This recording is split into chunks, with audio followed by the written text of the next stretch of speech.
एक बार अर्जुन को अहंकार हो गया कि वही भगवान के सबसे बड़े भक्त हैं। उनकी इस भावना को भगवान श्री कृष्ण ने समझ लिया। अर्जुन का अहंकार तोड़ने के लिए एक दिन भगवान उन्हें अपने साथ घुमाने ले गए। भ्रमण करते समय उन दोनों की मुलाकात एक गरीब ब्राह्मण से हुई। उस ब्राह्मण का व्यवहार थोड़ा विचित्र था। वह सूखी घास खा रहा था और उसकी कमर से एक तलवार लटक रही थी। अर्जुन हैरान हो गए। उन्होंने उस ब्राह्मण से पूछा, आप तो अहिंसा के पुजारी हैं, जीव हिंसा न हो इसलिए सूखी घास खाकर अपना गुजारा करते हैं, लेकिन फिर हिंसा का यह साधन तलवार आपके साथ क्यों है? ये प्रश्न सुनकर ब्राह्मण ने जवाब दिया, मैं कुछ लोगों को दंड देना चाहता हूँ। अर्जुन ने उत्सुक होकर फिर प्रश्न किया, हे महात्मा, आपके शत्रु कौन है? ब्राह्मण ने उत्तर दिया, मैं 4 लोगों को ढूंढ रहा हूँ जिन्होंने मेरे भगवान को परेशान किया है, ताकि उन्हें उनके कर्मों का दंड दे सकूं। अर्जुन ने फिर पूछा, वे 4 लोग कौन हैं?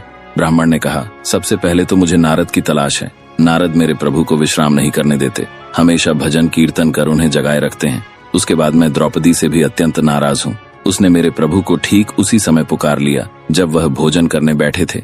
उन्हें उसी समय भोजन छोड़कर उठना पड़ा ताकि पांडवों को महर्षि दुर्वासा ऋषि के श्राप से बचा सकें। अर्जुन ने पूछा, आपका तीसरा शत्रु कौन है? ब्राह्मण ने उत्तर दिया, वह है हृदयहीन प्रहलाद। उस दुष्ट के कारण मेरे भगवान को गरम तेल के कड़ाहे में प्रवेश करना पड़ा, हाथी के पैरों तले कुचला जाना पड़ा और अंत में खंभे से प्रकट होने के लिए विवश होना पड़ा। और मेरा चौथा शत्रु है अर्जुन। उसका दुस्साहस तो देखिए, उसने तो मेरे भगवान को अपना सारथी ही बना डाला। उसे भगवान की असुविधा का थोड़ा भी ध्यान नहीं रहा। इससे कितना कष्ट हुआ होगा मेरे आराध्य भगवान श्री कृष्ण को। यह सब बताते बताते उस गरीब ब्राह्मण की आंखों से आंसू बहने लगे। उस गरीब ब्राह्मण की ऐसी निस्वार्थ भक्ति देखकर अर्जुन का सारा अहंकार पानी की तरह बह गया। उन्होंने भगवान श्री कृष्ण से क्षमा मांगते हुए कहा, मेरी आंखें खुल गईं प्रभु। इस जगत में न जाने आपके कैसे कैसे अद्भुत भक्त हैं, मैं तो उनके आगे कुछ भी नहीं हूँ।